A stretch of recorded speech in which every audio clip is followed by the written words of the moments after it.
Primer encabezado que vamos a mirar en este día, el tema de hoy, el que le he dado el nombre, es la gloria de Dios y el amor al prójimo. Primer encabezado, vamos a ver la idolatría y la verdadera adoración. Como dije anteriormente, la idolatría provoca la ira de Dios. Y en estos textos vamos a ver lo que es la adoración a ídolos y la adoración verdadera al Dios vivo y verdadero. Veremos el antídoto del veneno de la idolatría y finalmente veremos el fin del hombre. En medio de todo esto vamos a ver también que estamos libres todos aquellos que están en Cristo. Y vamos a ver dónde somos esclavos. Pero vemos en el versículo 14 cómo Pablo comienza el texto, esta sección. Por tanto, de acuerdo a todo lo que yo he dicho anteriormente, amados míos, huid de la idolatría. En otras palabras, Pablo nos está llamando la atención de huir de algo peligroso. La palabra huir significa correr, escapar. Vete lo más lejos posible de la idolatría. Y él lo dice con urgencia. En el versículo 6, capítulo 6, versículo 8 de esta misma carta, Pablo dice, huid de la fornicación. Y da varios capítulos acerca de la fornicación. De que la advertencia está, el mandamiento está, y luego él desempaca toda esa verdad en los próximos capítulos. En 2 de Timoteo 2:22 dice, huye de las pasiones juveniles al joven Timoteo. En 1 de Timoteo 6:11, él instruye a Timoteo a huir de la codicia. Hay un mandamiento claro aquí en ese texto de correr a la dirección opuesta de la idolatría. La tendencia pecaminosa natural de nuestro corazón es correr hacia la idolatría, no en contra de la idolatría. Pablo aquí nos da lo que está sucediendo cuando hay idolatría, comparando con la adoración verdadera a Dios. Vemos dos ejemplos que Pablo nos da aquí. Primer ejemplo, habla sobre una adoración que expresamos en la unión que tenemos con Cristo, versículos 16 al 17. El segundo ejemplo, Pablo nos da Israel y el sistema de sacrificio en el versículo 18. En el primer ejemplo, en el versículo 16 y 17, vemos que la adoración a Dios produce unidad. Cada vez que el pueblo de Dios adora a Dios, crea unidad dentro de la iglesia. Noten el texto, versículo 16, puesto que el pan es uno, nosotros que somos muchos, somos un cuerpo, pues todos participamos de aquel mismo pan. Aquí vemos el Evangelio es el agente de unidad para los creyentes. Somos salvos por la misma sangre y por el mismo cuerpo de Cristo Jesús. Por lo tanto, todo aquel que cree en Cristo es unido a Cristo y todos los demás que creen en Cristo estamos unidos juntamente con Cristo Jesús. Israel, cuando traía sus sacrificios, en el versículo 18, dice, considerad al pueblo de Israel. Todo sacrificio que ellos estaban trayendo apuntaba al gran evento de la cruz. Todo buen creyente sabía de Israel que cuando le daban su sacrificio estaba apuntando a un gran evento, que un día vendría uno que iba a dar su vida. Y eso los unía a ellos.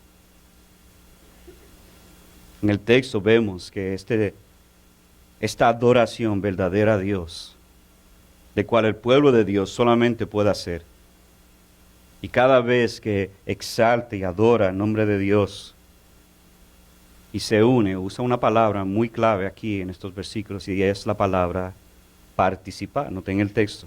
6 veces vemos la palabra participación o participar. Esa palabra es la misma palabra que podemos usar como comunión. Es la palabra en griega que es koinonia. Estamos participando en una relación con Cristo. Tenemos comunión con Cristo Jesús y uno con otro. Amado hermano, la adoración crea, produce unidad. Ahora, vemos aquí eso en el ejemplo de la cena del Señor. En el versículo 16, Pablo está usando esto como un ejemplo. Es un acto de adoración. Es como algunos lo llaman comunión. La cena del Señor también algunos hermanos le dicen comunión. Pablo usa una ordenanza para mostrarnos lo malo que es la idolatría. Una ordenanza es simplemente para practicar algo visual de algo que sucedió espiritualmente. Hay 2 ordenanzas, una es el bautismo y el segundo es la cena del Señor. Los únicos objetos permitidos en la adoración son los elementos de la cena del Señor, que es el pan y es la copa. Ahora, estos elementos no se adoran, sino son objetos para recordarnos de lo que Cristo ha hecho por nosotros. Este recordatorio une a la iglesia comunión. La cena del Señor es la comunión vertical y horizontal. La adoración verdadera es expresando mi amor vertical con Cristo y por consecuencia de ese amor puedo amar horizontalmente a mis hermanos en la iglesia. Yo adoro a Dios con la comunidad de creyentes local que son mi familia. La adoración singular a Dios está conectada con la comunidad de Dios. No podemos divorciar una de la otra. Es necesario reunirnos para adorar a Dios. Eso no es opcional. No puedes adorar a menos que esté con un pueblo de Dios adorando al Dios. Es un acto de comunidad a un Dios singular. No al revés. Todos necesitamos la iglesia para adorar a Dios, todos. En 1 de Juan, capítulo 1, versículos 6 al 7, dice el apóstol Juan, si decimos que tenemos comunión con Él, ahí está la palabra, la misma que está aquí, pero andamos en tinieblas, mentimos y no practicamos la verdad. Mas si andamos en la luz, como Él está en la luz, tenemos comunión los unos con los otros, y la sangre de Jesús, su Hijo, nos limpia de todo pecado. Si tengo verdadera coinonía con Cristo, tendré verdadera coinonía con Dios y con mis hermanos. La adoración a Dios produce coinonía. Ahora, ¿por qué tanto tiempo en esto? Porque la idolatría es tener un objeto que controla tu vida. Es el acto más egocéntrico, más abominable que el ser humano puede cometer. Haciendo un Dios a su imagen. Es un menosprecio a la dignidad, la gloria, la honra, majestad y belleza de Dios. Le estás diciendo a Dios que hay algo que es más digno que tú. Le estás diciendo a Dios que hay algo más glorioso que tú. Le estás diciendo a Dios que hay algo que es más honroso que tú. Le estás diciendo a Dios que hay algo más majestuoso que tú. Y le estás diciendo a Dios que hay algo más bello que tú. Hay algo que merece más atención que tú en mi mente y en mi corazón. Eso es lo que le estás diciendo a Dios. Dios no nos dio imágenes de Él. Él es espíritu. Nadie aquí ha visto un espíritu porque el espíritu no se ve. Por lo tanto, no debemos tener ninguna imagen de Dios. Yo quisiera decir en este momento, si ustedes tienen un cuadro de ese Jesús no es Jesús, y usted le llama Jesús, eso es idolatría. Ese no es el Dios Hijo. Nadie aquí lo ha visto. No hay, no sabemos cómo Él se ve. Por lo tanto, tener una imagen y decir que ese es Jesús es idolatría. Es hacer un objeto la cual no es Él. Menospreciando la gloria, la honra, la majestad, la dignidad de Cristo Jesús. Lo único que Dios nos dio sobre Él son sus caracteres o atributos para que nosotros podamos conocerlo. Y eso es suficiente, amados hermanos. Ahora, permítame poner esto en una manera práctica para hoy.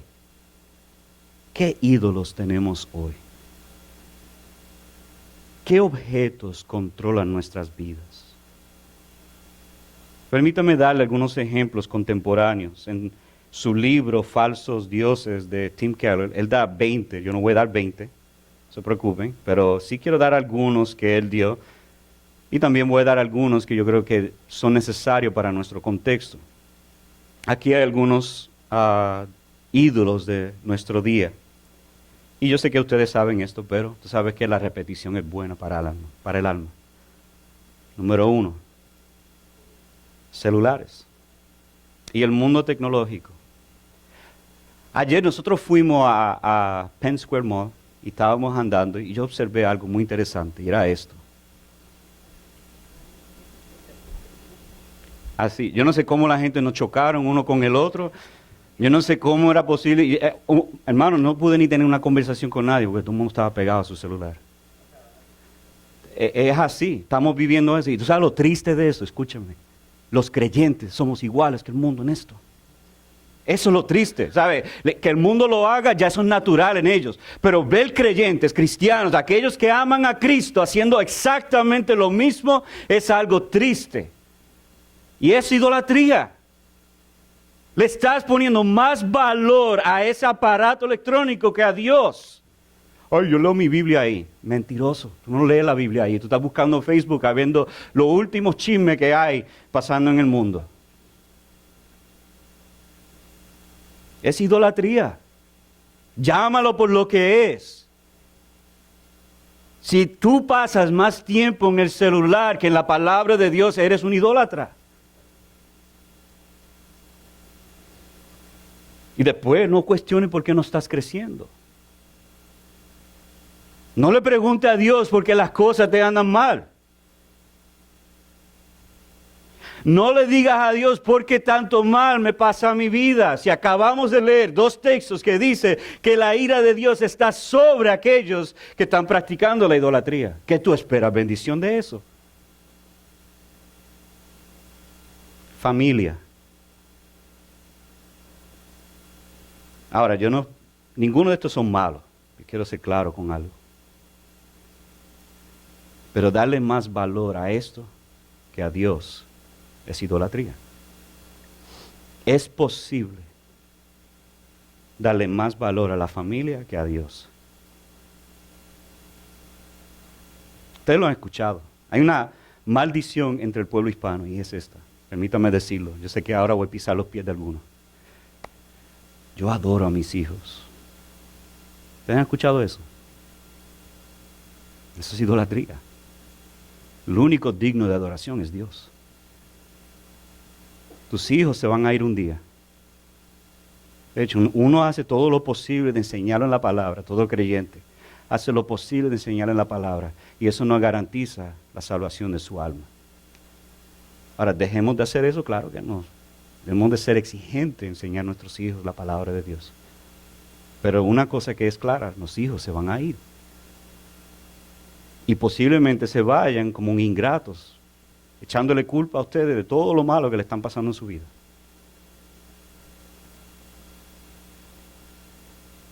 Y del mundo se te va a caer cuando eso pasa.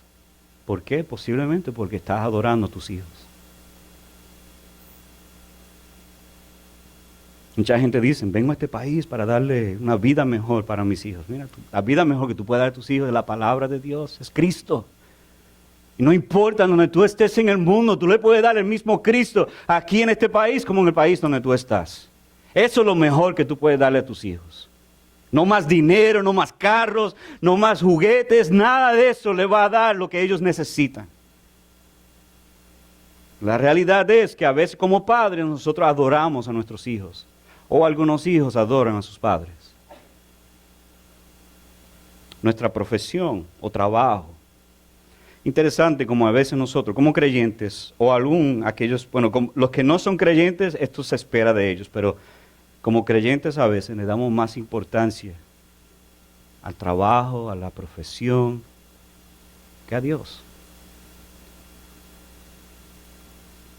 Llegamos a tiempo al trabajo, pero llegamos tarde a la iglesia. Eso es incompatible. Ese es tu Señor. Si se te dificulta llegar a la iglesia a tiempo, amados hermanos, mira, déjame decir algo. ¿Tú sabes por qué estamos empezando el servicio con la predicación? Porque el servicio empieza a las 11. Por si acaso ustedes no lo saben, déjame repetirlo. El servicio comienza a las 11, no a las 11:30. No después que Jonathan o Héctor terminen de cantar. Empieza a las 11. Y si usted llega tarde, usted está mostrando quién es tu Dios. Tú puedes tratar de justificar de cualquier manera. Dios sabe las intenciones del corazón. Y tus actos muestran lo que verdaderamente eres y nada más. Ministerios o religión. Es posible, es muy posible, que a veces el ministerio se convierta en un Dios y no sirviendo al Dios del ministerio. Es muy posible. Algunos padres, yo veo esto mucho con pastores particularmente. Estaba leyendo recientemente que el año pasado 10 pastores se mataron, cometieron suicidio, que tenían iglesias, que eran lo que se llama mega iglesias. Y yo me pregunté, ¿cómo es posible que alguien, bueno, el estándar de hoy día para muchos pastores es tener una mega iglesia? Nosotros no creemos eso por si acaso. Nosotros creemos en más iglesias. Por eso tenemos hoy 4 plantadores aquí, porque queremos instruirlos a ellos, enseñarlos a plantar iglesias. Pero hay algunos ministros o pastores que su vida es su ministerio y no Cristo. Comida. Yo me río, yo a veces miro los medios sociales y honestamente a mí me hace reír esto. Tienen un plato de comida. Es lo que te voy a comer. Una foto para que todo el mundo lo vea. Y hay alguna gente que vive para comer y no comen para vivir. Su vida es comida. Su vida es ¿qué puedo comer ahora? Ahora, ni nada malo con ninguno de los que yo acabo de mencionar, ni nada malo con ellos. Es cómo dirigimos nuestra atención hacia ellos. ¿Son estas cosas más importantes que el Señor? ¿Son estas cosas lo que dirige nuestra vida? Si esas son las cosas que dirigen la vida de nosotros, entonces eso es idolatría. Pero si usamos esto para la gloria de Dios, no hay nada malo con eso.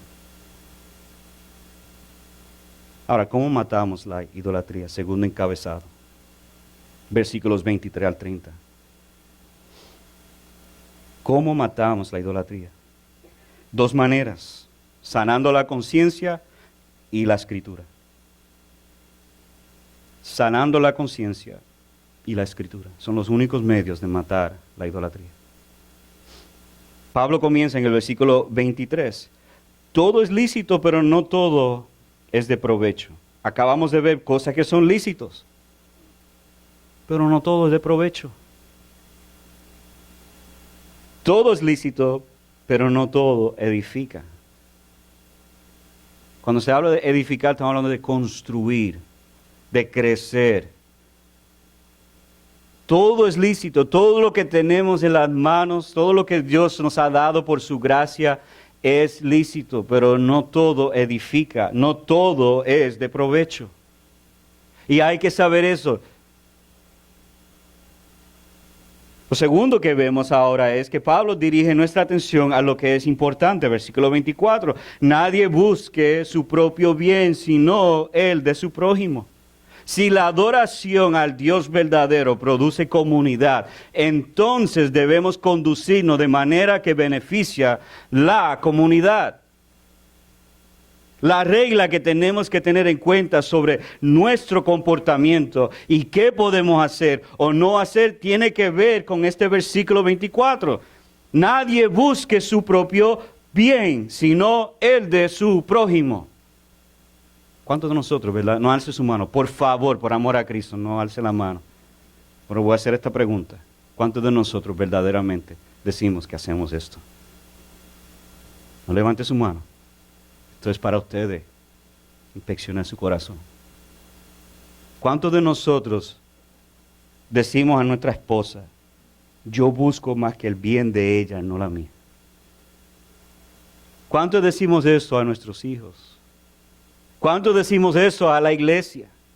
¿Cuántos decimos eso a los que son incrédulos? Buscando el bien de ellos, no del mío. Pablo continúa aquí en el versículo 25 dándonos a nosotros un ejemplo.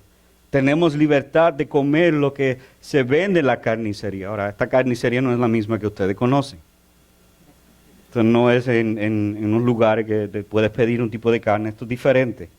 Esta carne era lo que sobraba de los sacrificios a los ídolos. Así que este texto tiene una fuerte implicación para los que están escuchando en Corinto. Lo que Pablo está diciendo, tú puedes ir a la carnicería, o sea, que es carne que es sacrificado a ídolos, tú puedes ir y comprar. Pero noten lo que él dice, sin preguntar nada por motivos de conciencia. De que no pregunten. Puedes ir a los lugares donde venden carne y yo les sugiero, no le pregunten a dónde si lo sacrificaron a ídolos, posiblemente lo hicieron. Quizá lo sacrificaron a la Virgen de Guadalupe, no sé. Hay una posibilidad que lo hicieron. Hay una posibilidad que quizá no fue tan higiénico la manera que cortaron la carne. ¿Tú sabes qué? No pregunten. Cocínalo y cómetelo. Dale gracias a Dios. Por motivo de tu conciencia, no preguntes.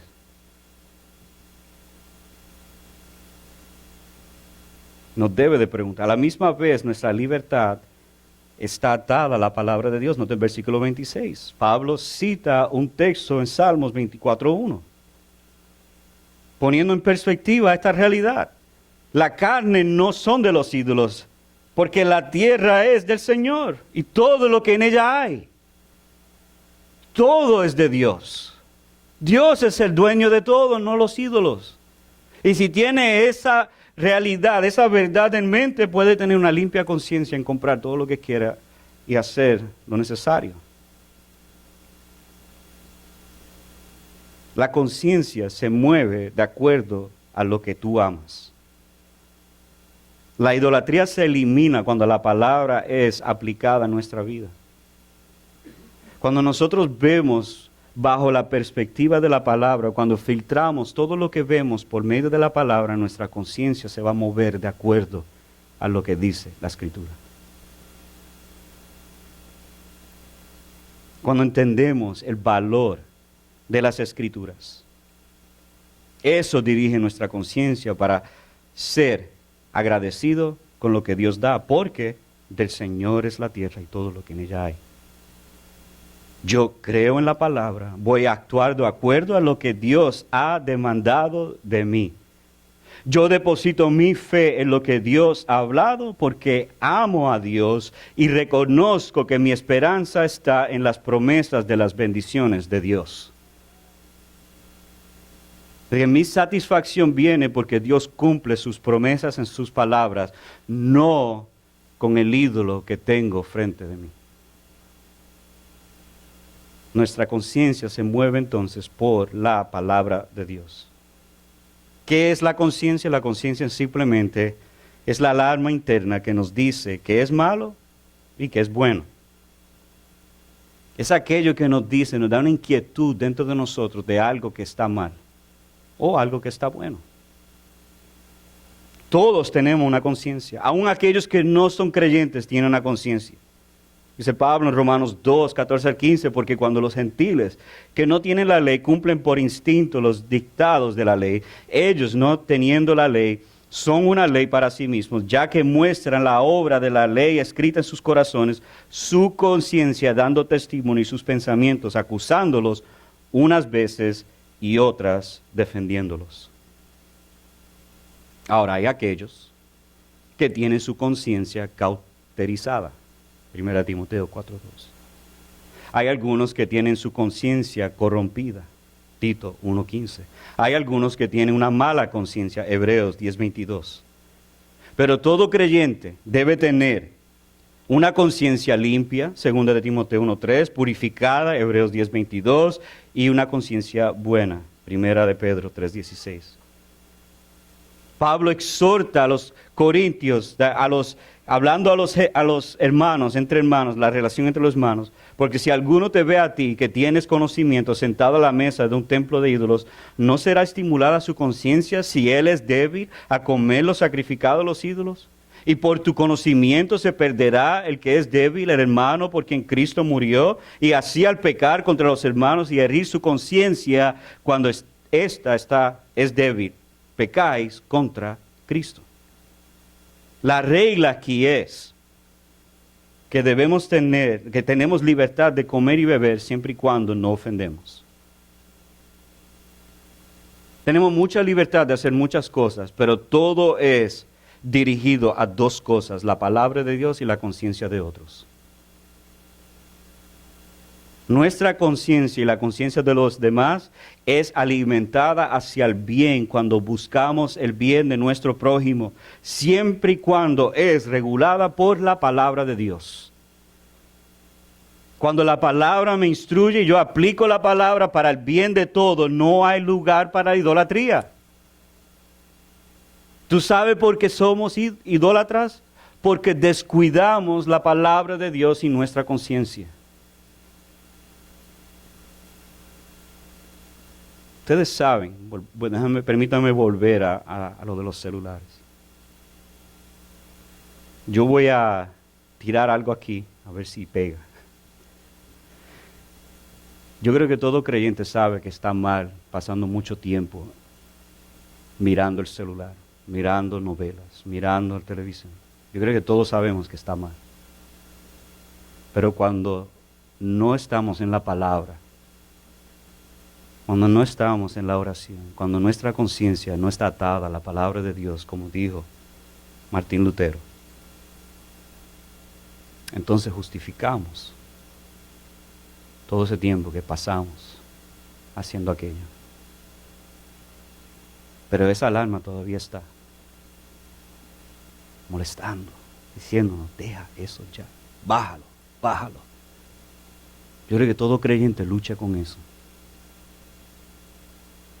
Esa es mi esperanza.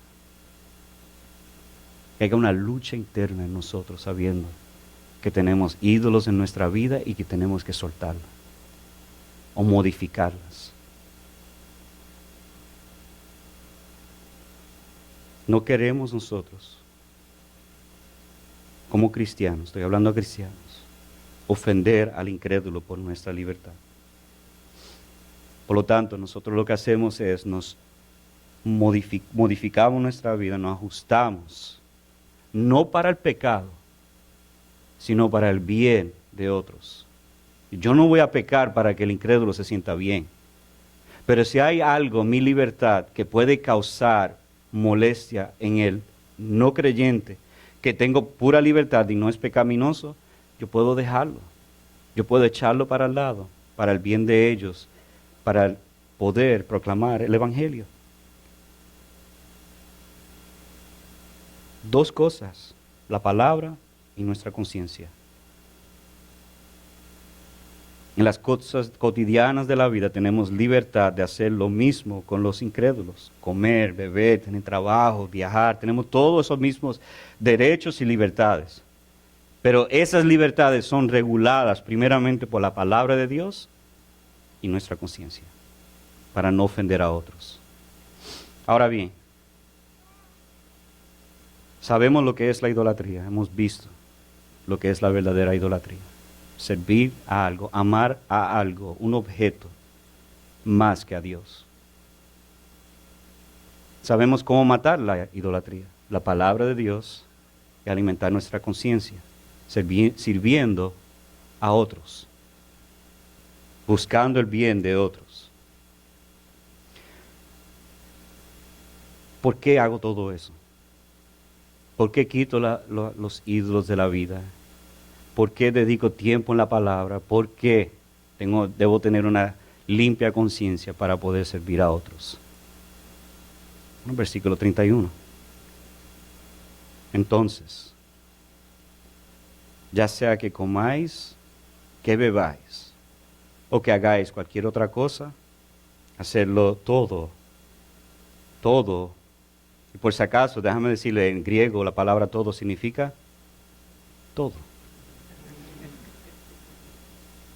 Para la gloria de Dios. ¿Qué significa glorificar a Dios? Hacer todo para la gloria de Dios. En este caso, Pablo nos muestra las cosas más elementales de la vida. Comer y beber. Por decirlo así, son las cosas más pequeñas de la vida. Esas cosas, cómo yo como y cómo yo bebo, debe ser para la gloria de Dios. Todo lo que hago tiene su fin para traer gloria a Dios. ¿Qué significa? Significa darle dignidad, honor, alabanza y adoración al que merece, que es Dios. Yo debo de huir de la idolatría y glorificar a Dios en mi comer o beber. Permítame darle unos ejemplos que yo creo que nos puede ayudar de cómo glorificar a Dios en nuestra vida en todo. Quiero darle 4 ejemplos de cómo podemos glorificar a Dios en las cosas normales de la vida que vivimos. Primero, vamos a hablar sobre comida. Si yo voy a comer un plato de comida que yo sé que no me gusta y quiero glorificar a Dios, acuérdate, yo dije que no te gusta.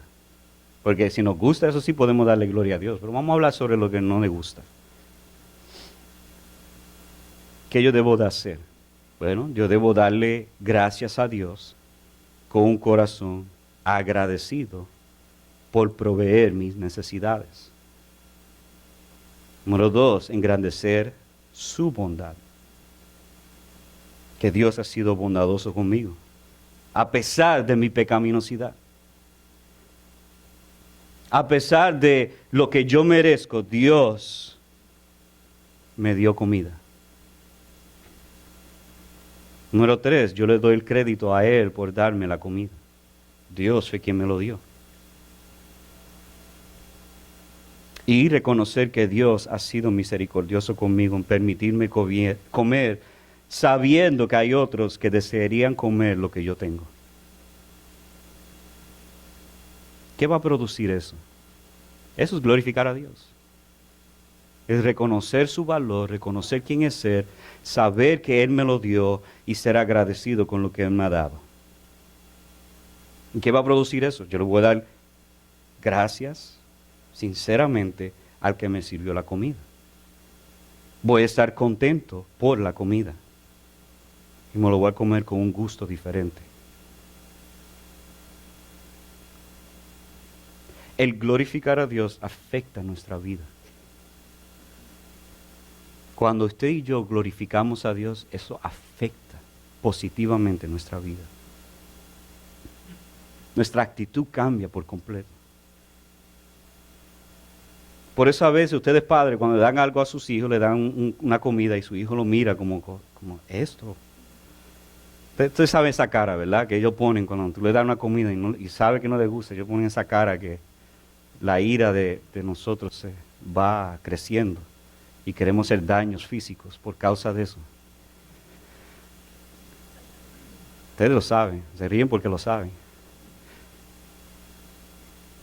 Pues cuando nosotros entonces cambiamos nuestra actitud y vemos que Dios ha sido bondadoso con nosotros, que Él ha sido misericordioso con nosotros, que Él nos ha dado lo que necesitamos, eso cambia nuestra actitud. Y entonces estamos alegres. Dios cambia esa mala actitud y tal vez posiblemente nos lleva al arrepentimiento por tener una mala actitud, por ser pecaminoso en ver lo que Dios nos ha dado y menospreciarlo. Así que glorificar a Dios tiene unas implicaciones fuertes en nuestra vida. Permítame darle otro ejemplo. Huir de la fornicación, 1 Corintios 6:18. ¿Cómo puedo glorificar a Dios con mi cuerpo? Pues en versículo 20 Pablo nos dice, pues por precio habéis sido comprados, por tanto glorificar a Dios en vuestro cuerpo y en vuestro espíritu, los cuales son de Dios. ¿Cómo glorifico a Dios en mi cuerpo y en mi espíritu? Pues si soy casado, le doy gracias a Dios por la esposa que tengo, o para la mujer es su esposo. Y la trato a ella como Dios quiere que la trate. Ejerzo mi libertad con ella y me satisfago con ella solamente. Me disciplino a tener ojos solo para ella porque es la mujer que Dios me dio. Estoy agradecido a Dios por la mujer que tengo y no deseo otras más. Eso es glorificar a Dios en tu matrimonio. Si soy soltero, ¿qué hago? ¿Cómo glorifico a Dios con mi cuerpo? Pues, honro a Dios en mi soltería. Espero pacientemente en Dios para darme la mujer que Él tiene para mí. Soy agradecido a Dios por permitirme ser soltero y me dedico a trabajar por su causa. Confío en su poder para mantenerme puro y confío en su comunión. Y sirvo la comunidad de Dios. A los solteros les quiero decir, Dios le ha dado un regalo de ser soltero. Usa ese don para su gloria. ¿Cómo glorifico a Dios en el día del Señor? Hoy, que estamos aquí en este momento, ¿cómo yo glorifico a Dios en este momento? Bueno, agradecido por la familia de Dios que tengo. Y no desear otro. Es un grave pecado. De ver otras iglesias, decir, yo quiero ser como esa. Dale gracias a Dios por la familia que tienes. Tú sabes que ellos son igual de imperfectos que eres tú. Honrar a Dios en mi servicio a la iglesia. ¿Cómo yo puedo honrar a Dios en el servicio de la iglesia? Llegar a tiempo. Perdona que le estoy dando duro a eso. Pero es necesario escucharlo. Los que llegaron tarde, y permítame hablarle en toda sinceridad, con mi corazón abierto, los que llegaron tarde, usted no glorificó a Dios. Usted pecó contra Dios. ¿Por qué? Porque nosotros nos reunimos a las 11. Y eso no honra a Dios, llegar tarde. Para nada. Va a haber un momento en donde ustedes se puedan arrepentir de ese pecado. Y yo les suplico por amor a Cristo que lo hagan. Y disciplínense de ahora en adelante a llegar a tiempo para honrar a Dios en este día. Servir donde me pidan, no quejarte. Si uno de los líderes o alguien le pide servir, sirva con alegría y con gozo. Dar para la extensión del Evangelio. Activamente alabar a Dios con mi familia, canten al Señor. Tenemos tanto de qué cantarle a Dios. La música es una expresión que Dios nos ha dado a nosotros de poder con palabras proclamar la grandeza de Él. Así que cantemos a Él.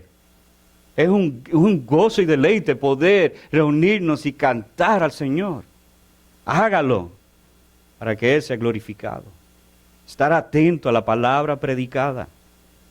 Dios habla por medio de sus siervos. Dios habla usando a un simple siervo para proclamar su palabra, exponerla para que el pueblo de Dios sea edificado, crezca en santidad y pueda llevar el evangelio de Cristo.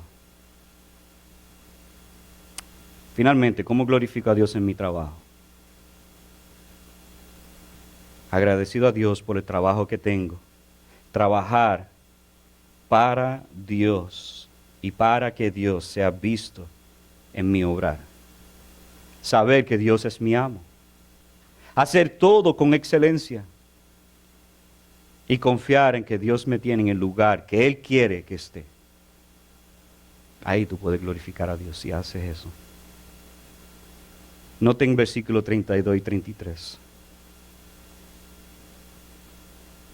No seas motivo de tropiezo a nadie. Y ahora se está dirigiendo la atención a los creyentes. Aunque toda la carta es para creyentes, pero particularmente aquí, no seas motivo de tropiezo ni a judíos ni a griegos. Mira lo que él añade aquí. Ni a la iglesia de Dios.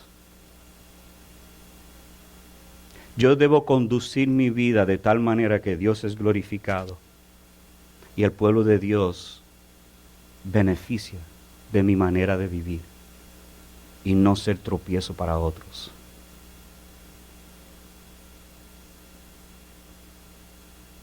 Versículo 33 ahora. Ahora viene lo bueno.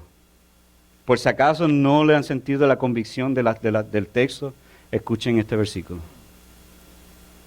Así como también yo procuro agradar a todos en todo, no buscando mi propio beneficio, sino el de muchos para que sean salvos. En otras palabras, yo ahora, porque yo glorifico a Dios en todo lo que hago, elimino los ídolos, limpio mi conciencia, puedo servir a otros para que ellos, trabajando diligentemente, fuertemente, para que otros puedan ser agradados en todos, que pueden tener deleite, que pueden ser felices. En otras palabras, cada cristiano debe de vivir su vida para traer felicidad a otros. Wow. Yo me acuerdo un hermano me dijo una vez, si la gente está alrededor tuyo y no se sienten mejor de cuando llegaron, estás haciendo algo mal. Esto no es manipular emociones. Es que el dulce sabor de Cristo produce a otros, crea a otros, nos obliga a nosotros a trabajar de tal manera que otros puedan ver la gloria de Cristo en nuestra vida. Él procura, Él trabaja con esfuerzo para traer deleite a otros. En otras palabras, Pablo se esfuerza en dar deleite y agradar a todos, no buscando su propio beneficio, porque no hay ganancia para él hacer esto, pero lo hace para que, noten al final de este texto, para que sean salvos. Yo vivo mi vida para glorificar a Dios, para que otros puedan entender mejor el Evangelio de Cristo Jesús. Entonces, la pregunta que debemos de hacernos es, ¿mi vida va en línea con glorificar a Dios para que otros puedan ser agradados o deleitados de tal manera que ellos puedan ver, percibir la persona de Cristo en mi vida? ¿Estoy viviendo yo de tal manera que glorifico a Dios, que no soy motivo de tropiezo, pero estoy trabajando para traer deleite a otros? Aquí se exponen dos grandes mandamientos, los dos grandes: amar a Dios, glorificar a Dios, y amar a tu prójimo. Y amados, los dos son inseparables.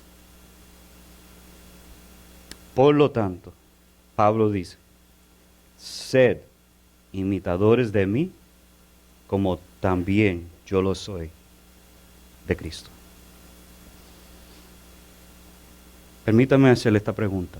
¿Es tu vida digno de ser imitado. La manera que tú vives, cristiano, es digno de que otros puedan imitar. ¿Estás viviendo de tal manera que tus hijos puedan imitar tu vida, padres? Hijos, si eres creyente, ¿estás viviendo tu vida que aún tus padres pueden imitar?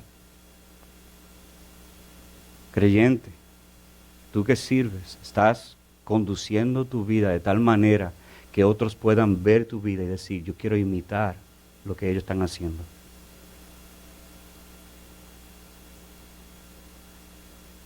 No hay excusa. Y amados hermanos, si nosotros pecamos, debemos ser lo humilde suficiente de arrepentirnos y pedir perdón. Porque yo imagino que ahora estamos con una nube de convicción. El peso de la Escritura nos está dando duro. Está bien, eso es bueno, créeme. Yo estuve como casi 2 semanas estudiando esto, con el corazón hecho pedazo. Así que les toca a ustedes, porque yo los amo.